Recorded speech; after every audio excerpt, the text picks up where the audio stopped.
Welcome to the SBIRT training for nurse practitioners across the lifespan case scenario series. This project was supported in part by funds from the Center for Substance Abuse Treatment, Substance Abuse and Mental Health Services Administration, the Department of Health and Human Services, under the grant SBIRT Training for Nurse Practitioners Across the Lifespan. The information or content and conclusions are those of the authors and should not be construed as the official position or policy of, nor should any endorsements be inferred by the Center for Substance Abuse Treatment, SAMHSA, the DHHS, or the U.S. government. The authors have no conflicts of interest, and we hope you find this series of case scenarios educational and useful in your practice. Pastor David Zimmerman is a 65-year-old African-American male. He is at the clinic for a follow-up visit after a negative laryngeal biopsy. He uses alcohol heavily and has realized that drinking could be linked to his medical condition. Pastor Zimmerman has a stressful and high-profile job as the pastor of his church and is the primary caregiver to his wife, who has Alzheimer's disease. The objective of this case vignette is to compare and contrast two approaches to screening and intervening with a patient who has at-risk alcohol use. While watching this first scene, please note areas for improvement. Hi, Pastor Zimmerman. My name is Braden Kameg. I'm a nurse practitioner student. I'll just be touching base with you today. Nice to meet you. You too. So I understand you're here. You had a nodule removed in your throat. Right. Okay. One thing I wanted to talk to you about, it's called the audit. All of our patients fill it out. It assesses alcohol use, but your score was really high, and I'm a little bit concerned. It was a little bit problematic. Do you mind telling me a little bit about your drinking use? It's nothing that I'm proud of, that's for sure. I mean, my wife has Alzheimer's, and I'm trying to take care of her and then deal with the congregation's needs, and it's just a crutch that I have fallen into using and can't seem to shake. So it sounds like you have a lot going on. Don't you think it would be easier if you just quit drinking? Yeah, if you got the magic pill that I can take. I've tried several times to cut back. Sometimes I'm successful, 2 or 3 drinks a day, but something always comes up to trigger it again, and it's not good. Mm-hmm. Well, I'm just a little bit concerned about your health. That nodule was benign, which is good news, but that certainly can be exacerbated by your drinking. So I do think it's something that you need to eliminate. Has anything ever worked before? Well, I know God's given me a second chance by making the nodule something that I don't have to worry about, but I just have to come up with different ways to offset it. I mean, if I could go to Alcohol Anonymous, that would work, except for my congregation. If they found out about it, they'd lose faith in me. Yeah, I do think it's important that you try maybe going to some support groups. I just think it'll make your life a little bit easier if you cut out alcohol use. Yeah, but you understand what I'm saying. I mean, I can't let the congregation know that I have a serious problem. I'll lose credibility. And a support group that's just putting on a neon sign. Yeah, I'm just a little bit concerned. It sounds like you're your wife's caretaker, so I think that would, for her sake and your sake, if you eliminated alcohol, that would be best. You know, that's easier said than done. I'm here for, whatever suggestions you can come up with, but it's not going to be easy. Has anything ever worked for you in the past? When I've had less pressure and had help with my wife, I've been able to cut back for a little while, but it never lasts. It never lasts. Well, it sounds like something that you need to focus on moving forward. Thank you. Hi, Pastor Zimmerman. My name is Mike. I'm one of Braden's instructors. I want to thank you for allowing her to do your assessment today as part of her training. Could you tell me how you think things went with this assessment? Or with She interaction? did a good job of giving me the facts of the situation, but I felt like I was just another number. I mean, I would have liked a little more empathy. I mean, it would have been nice if she'd asked how things are going at home, what's your wife like, what's the difficult part of taking care of her.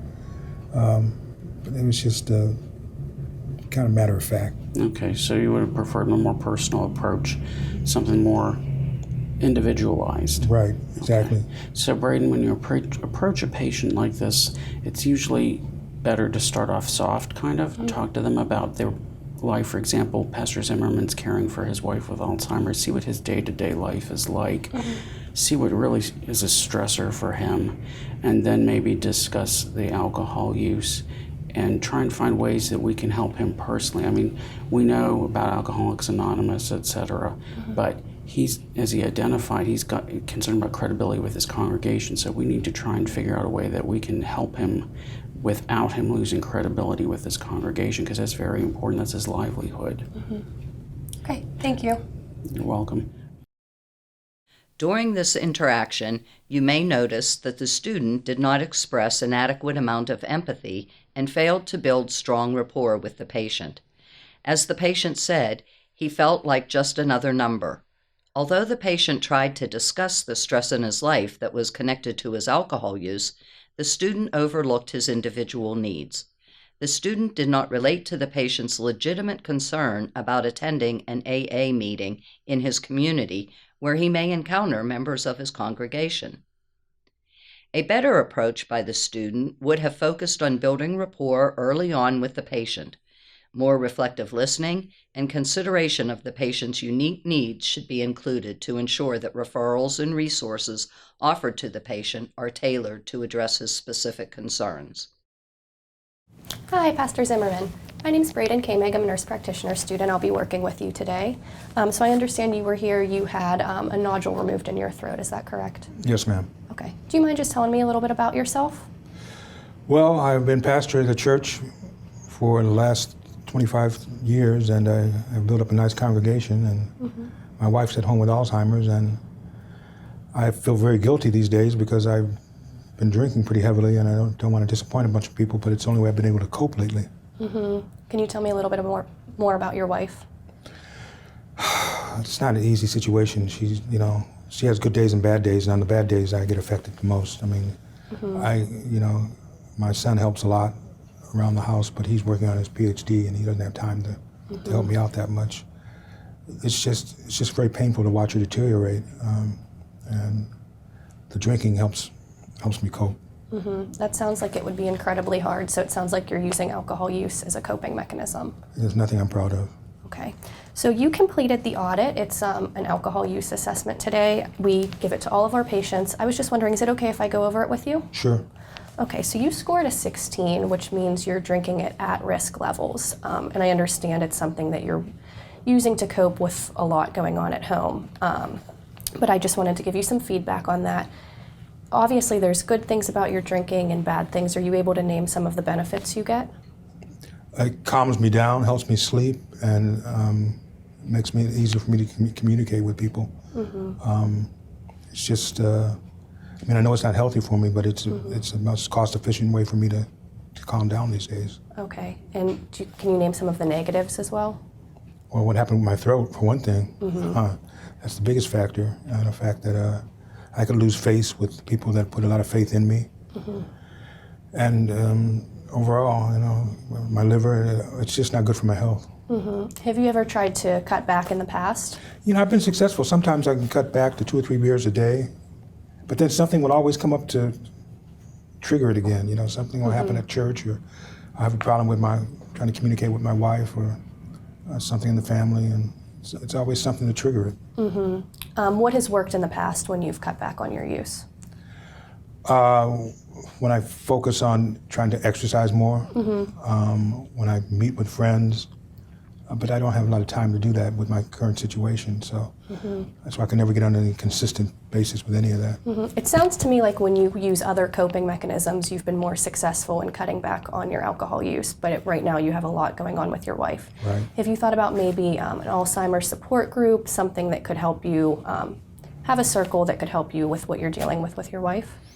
No, I haven't. That's a good idea. I know I can't join Alcoholics Anonymous, but something for my wife's situation could be beneficial. Yeah.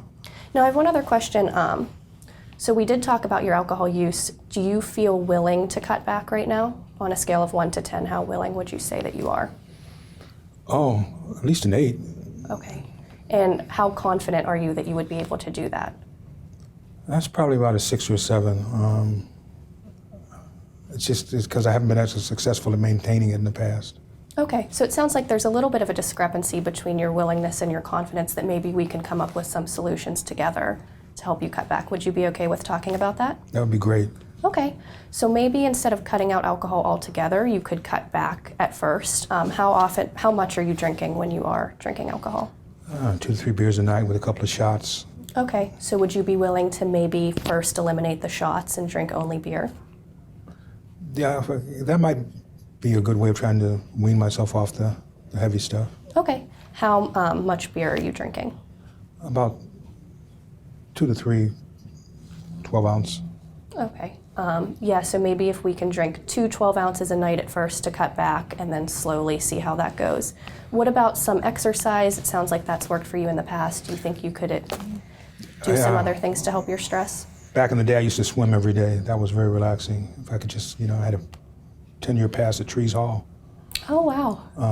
But I can't take advantage of it, with my current situation. If I could just find some way to do it regularly, I think it would help. Yeah, maybe even some in-home exercise would help a little bit with your stress relief. But it sounds like you're willing to try to work on this. So maybe I can talk to you about it again at the next visit? Yeah, sure. Okay, great. It was nice meeting you and nice talking to you. Thank you.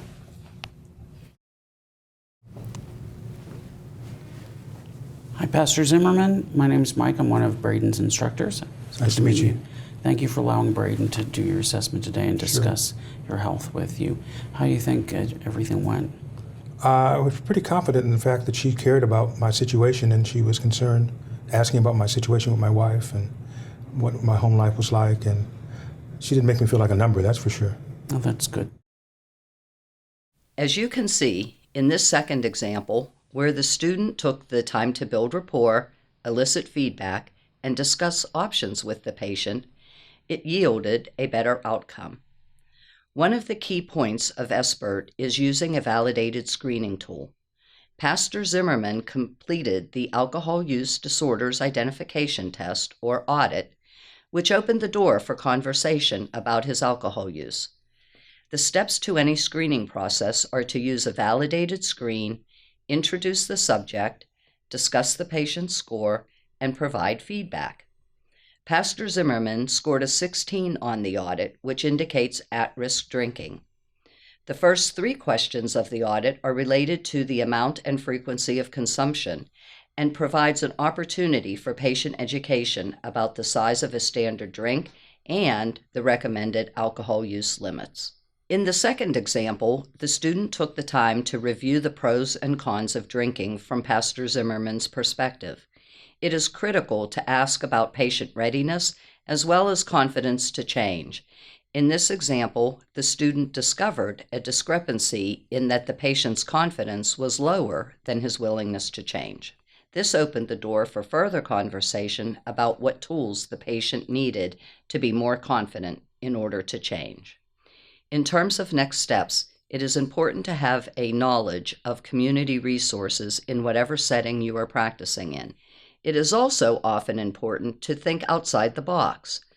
For example, while Pastor Zimmerman had a legitimate concern about attending an AA meeting where he might encounter a member of his congregation, he was receptive to the idea of locating a support group for caregivers, which might meet some of his needs for connection. Making a plan to cut back on use rather than pressuring the patient to immediately stop use is also an effective SBIRT approach. More information about SBIRT is available at samhsa.gov/SBIRT.